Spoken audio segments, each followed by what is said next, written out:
Have you ever heard of a place so isolated, so forgotten by time, that even technology seems to behave differently there? Today, I want to tell you a story about one such place, a lighthouse that still sends signals, even though it hasn't been operational for over half a century. This isn't a ghost story. It's a real mystery, one that many have tried to explain but never could.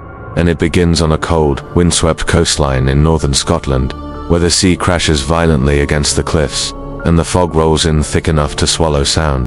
There, on a rocky outcrop known as Craighaven Point, stands the remains of a Lane Moor lighthouse. Built in 1897, it was decommissioned in the late 1960s and officially abandoned after a violent storm rendered it unsafe. For decades, no one paid much attention to it. The structure was deemed too remote for restoration, and shipping routes had long since been updated to use modern GPS navigation. But something about that place refused to die quietly, because every few months, coastal radio stations along the North Sea began receiving strange transmissions. They were weak, intermittent, and coded just a series of short beeps and dashes. At first they thought it was atmospheric interference. Then, someone noticed something chilling. The coordinates embedded in the signal's timing sequence always traced back to the same spot, the old Lane Moor lighthouse. In 1993, a marine communications officer named David Laird picked up one of those transmissions during a routine coastal scan.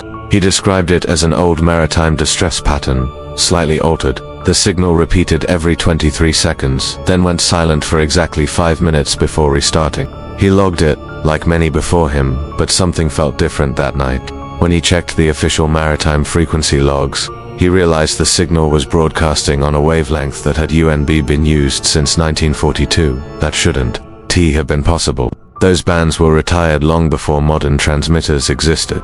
So how was an obsolete signal from a decommissioned lighthouse still echoing through the airwaves? Laird couldn't let it go. He spent months trying to triangulate the source and finally convinced a small research team to travel with him to the island.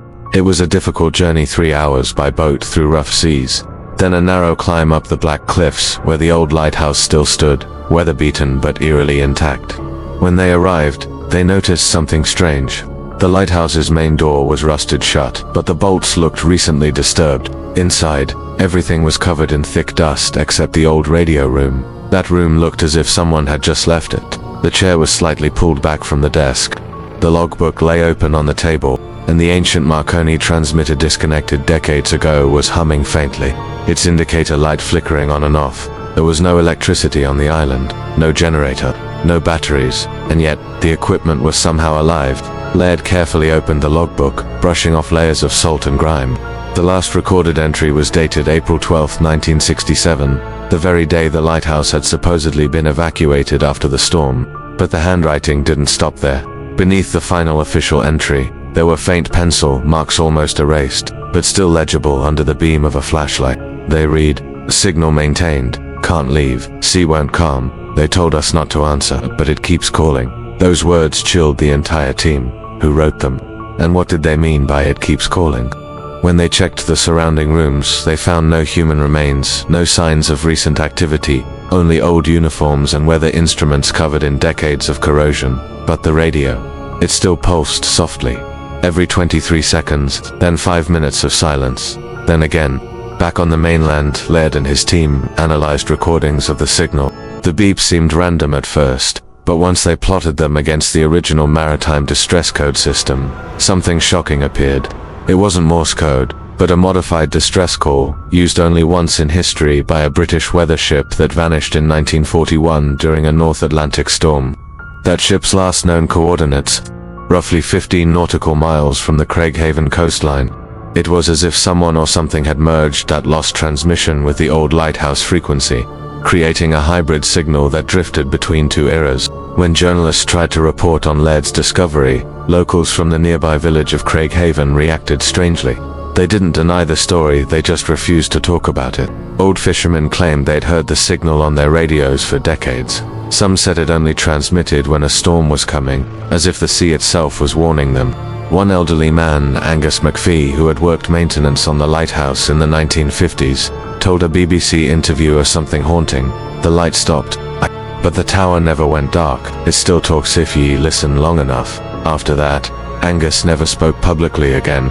Years later, In 2008, a weather historian named Clara Jennings came across Laird's old expedition records while researching maritime communication archives. Intrigued, she requested declassified files from the Scottish Meteorological Office. Inside, she found a letter written in 1967 by the last keeper of the Lighthouse, William Croft, addressed to his supervisor but never sent. It read, "Sir, the instruments have been failing steadily, barometer readings off the charts, and the foghorn started blaring on its own. Most worrying of all, the transmitter keeps activating. We cut the power, remove the fuse, and yet it resumes at night. Always the same pulse. The men believe it's interference. I'm not so sure. Request permission to shut down completely." The letter was dated 1 week before the evacuation. The official report stated that Croft and his team were lost at sea while evacuating, but no wreckage or bodies were ever found. Their small supply boat simply vanished between the island and the mainland. But the signal, according to maritime records, continued to broadcast for 3 more nights before falling silent, or so people thought. Because in 1974, an amateur radio enthusiast in Norway recorded a faint signal matching the same pattern. Then again in 1985 near Iceland, and then decades later the same beeping pattern was detected by a satellite weather array in 2012. All of them traced back to Craighaven Point. In 2015, a BBC documentary crew decided to revisit the island for a short feature titled Lost Lights of the North Sea. On the second night, one of their drones picked up something unsettling, a soft orange light flickering from inside the lantern room of the lighthouse. They assumed it was lens flare until they checked the live feed. The light wasn't random, it was flashing in short rhythmic bursts. When they compared the footage to the old 1993 signal recording, it matched exactly. They immediately contacted the Coast Guard, who dispatched a team to investigate. But by the time the rescue crew reached the island, the light was gone. The drone's battery had died, and all internal flight data from that night had been mysteriously corrupted. Only one frame survived, showing the faint outline of a figure standing near the railing of the lantern room, but there had been no one on the island when they arrived. So, what is happening at the Eilean Mor Lighthouse? Some theories suggest it's a natural phenomenon, atmospheric resonance caused by magnetic interference from the cliffs. Others believe it's a looping transmission triggered by old military experiments. But there's another theory, one that maritime historians whisper quietly. It suggests that the lighthouse's equipment was modified by the keepers themselves to amplify ship distress calls. And during that final storm, as their own boat capsized, the system may have recorded their last desperate transmission, endlessly replaying it through the decades. In other words, the lighthouse might be broadcasting its own death call, trapped in time. In 2021, the Scottish Coast Guard received a report from a passing cargo ship. The captain claimed his radio automatically switched frequencies while nearing Craighaven Point, playing a short sequence of static and beeps. Technicians reviewed the timestamp. It occurred exactly 54 years to the day after the 1967 disappearance. That same night, satellite images captured a faint electrical anomaly near the island. The pattern lasted 23 seconds, then faded. Today, the Eilean Mor Lighthouse still stands, weather-beaten, sealed, and off. Yet fishermen still report strange flashes from the tower during heavy fog, and coastal radios once in a while still pick up that faint rhythm. Beep beep silence, beep. Earlier this year, a private explorer named Tom Harris made one last unauthorized trip to Craighaven Point.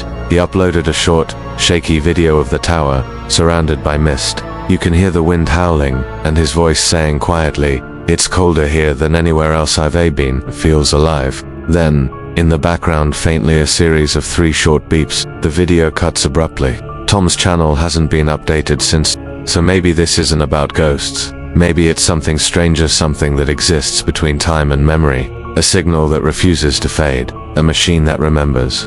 A lighthouse that still believes it has a job to do. Thanks for watching. If you enjoyed this mystery, don't forget to like this video and subscribe for more stories from the edges of our known world. Stay curious, and see you next time.